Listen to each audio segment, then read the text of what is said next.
जय माता दी, जय महाकाल।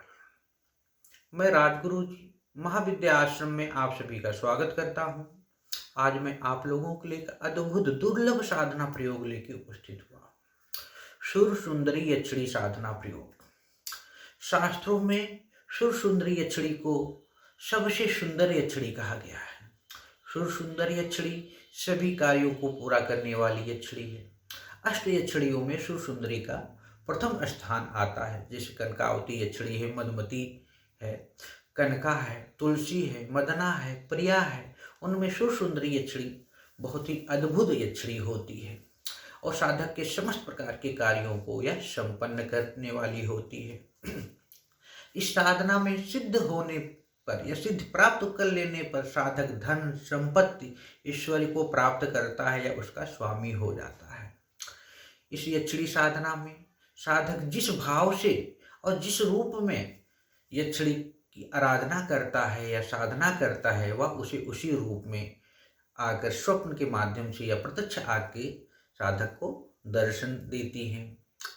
चाहे वो माँ के रूप में हो या पत्नी के रूप में हो या प्रेमिका के रूप में हो। जैसे माँ के रूप में, प्रेमिका के रूप में, पुत्री के रूप में, इनमें से जिस भी रूप में साधक इनकी आराधना करता है, उसी रूप में साधक को यक्षिणी के दर्शन प्राप्त होते हैं। इस साधना के लिए साधक को इस मंत्र का, जो मैं बताने जा रहा हूँ, इस मंत्र का जाप करना होता है। मंत्र बहुत छोटा है, सरल है।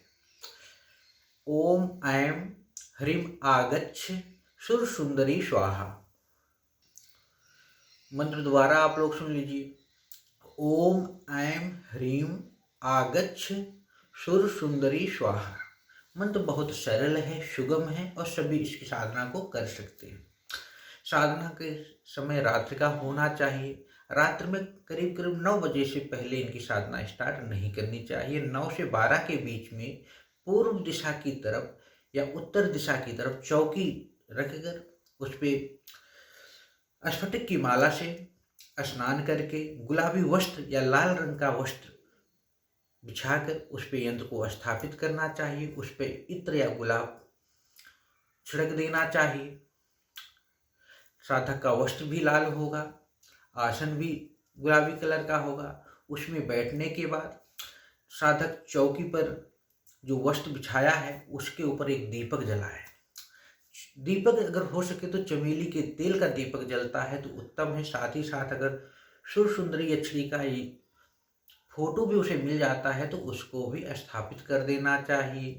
और दूध से बना हुआ ही कोई भोग या मिठाई माँ को या यक्षिणी को अर्पित करना चाहिए। ड्राई फ्रूट भी रख सकते हैं। एक प्याले में शराब रखें और सुगंधित धूप और अगरबत्ती जलाना चाहिए। और घर के चारों तरफ जहां आप साधना कर रहे हो एकांत होना चाहिए और सुगंधित इत्र छिड़क देना चाहिए। इतना हो जाने के बाद एक माला गणेश के ओम गम गणपतये नमः मंत्र का जाप करें। उसके बाद एक माला भैरव का ओम श्री भैरवाय नमः इसका मंत्र का जाप करें। ये हो जाने के बाद एक माला अपने गुरु मंत्र का जाप करना चाहिए, जो भी गुरु मंत्र साधक को अपने गुरु के माध्यम से मिला हो।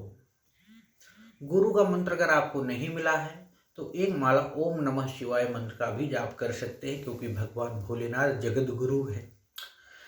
मंत्र की करें और उसके बाद फिर 108 माला सुर सुंदरी मंत्र का जाप करें। यह विधि रोज 21 दिन करनी है। वैशाखवें दिन हवन करें, 108 आहुतियाँ दें। हवन शुद्ध घी से चमेली का इत्र और गुलाब की पत्तियों को मिलाकर करना चाहिए।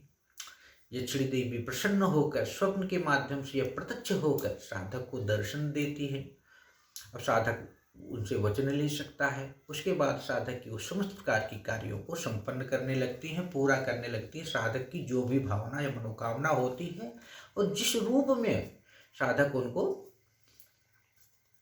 इच्छित रूप में संकल्प लेके उनकी साधना किया हुआ होता है। अगर कोई दिक्कत परेशानी हो, ज़्यादा जानकारी आपको प्राप्त करनी है तो आप हमसे हमारे महाविद्या आश्रम से भी संपर्क कर सकते हैं, या तो आप अपने आसपास किसी योगी गुरु के मार्गदर्शन में इस साधना को संपन्न कर सकते हैं। बहुत अद्भुत साधना है, किसी प्रकार का कोई डर नहीं, भय नहीं। इस साधना को संपन्न कर लेने के बाद साधक अपने जीवन की समस्त प्रकार की आध्यात्मिक और भौतिक सुखों को प्राप्त कर लेता है। इसी के साथ आप लोग हमारे महाविद्या आश्रम चैनल को लाइक करें, शेयर करें, सब्सक्राइब करें। जय माता दी, जय महाकाल।